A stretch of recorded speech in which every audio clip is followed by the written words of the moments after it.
How's it going, guys? This is Vaughn, and today I'm going to show you how to attach a forever sharp steering wheel to your Logitech G29 Wheelbase. Let's begin. First off, you're going to need a medium-sized screwdriver, a small-sized screwdriver, and an Allen wrench. You can either use a single one or you can use one from a set. A set usually will help you find the right size. And you'll also need your 6-hole to 5-hole adapter. This is from ATSAccessories.com. This was my purchase. I can definitely recommend the $40 it was to purchase it. You're going to start by taking off the 6 holes that hold in the center of your G29 wheel using the Allen wrench. Be sure to not misplace these, as we will need these later on.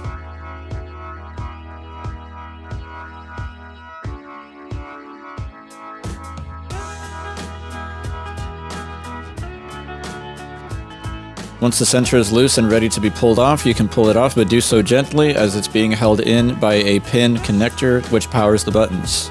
You're going to disconnect the connector gently without breaking any of the pins. And you can do so by holding it from the black electrical tape and tugging on it gently until it comes loose. Next, you are going to want to disconnect the 8 screws holding the board onto the center of the wheel.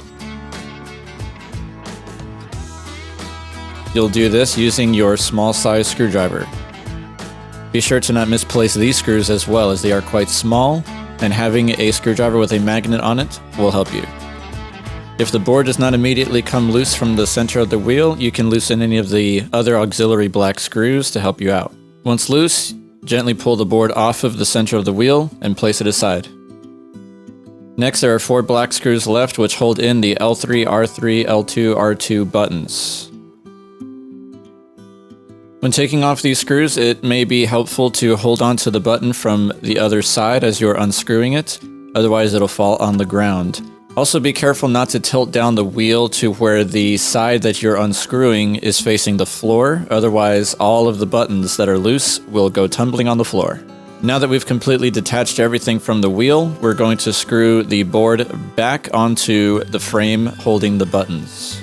All 8 screws, 7 silver screws, 1 black screw, will need to be reapplied to the board.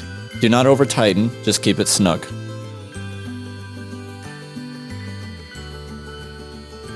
With the board reattached to the button frame, reconnect the pin connector that powers the buttons, and then we will screw this piece back onto the wheelbase.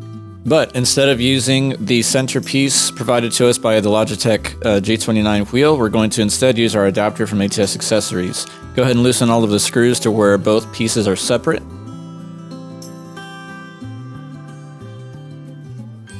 Here we're going to screw the smallest piece onto the wheelbase. Make sure that your green arrow is pointing up at the green light on your wheelbase, otherwise things will be misaligned. Use the screws that come with the G29 to put the 6-hole piece in place. Use your Allen wrench to tighten the screws enough to where they are flush with the piece and do not protrude from it.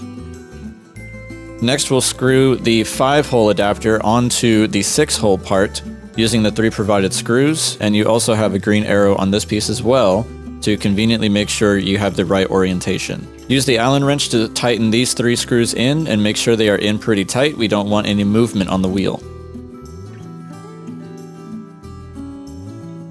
Now that that's in place, we're ready to screw the forever sharp wheel on. You'll see the 5 screw holes will line up, but the horn centerpiece has to go on top of the base of the wheel. The center part tends to slide a bit since there's no grip on it, so it may behoove you to stick a screw in on the wheel before attaching it to the base, and then hold it with one hand and use the Allen wrench to screw in at least 1 hole to get it to stay. Keep in mind some screws will go right in easily, some will not, so you may need to tug the wheel a different direction while you're putting in the screw to make sure it goes all the way through. Use the Allen wrench to firmly tighten these up as tight as they will go. Your new wheel is now attached. Go ahead and give it a few tugs and try to steer with it to make sure there is no movement in between any of the pieces. If so, you may need to retighten. If everything checks out, you're good to go. Conveniently, Forever Sharp also includes a box for you to keep the remaining screws in from your Logitech wheel, And you may also decide to keep your original wheel inside the Forever Sharp box as well, just to make sure no pieces are lost.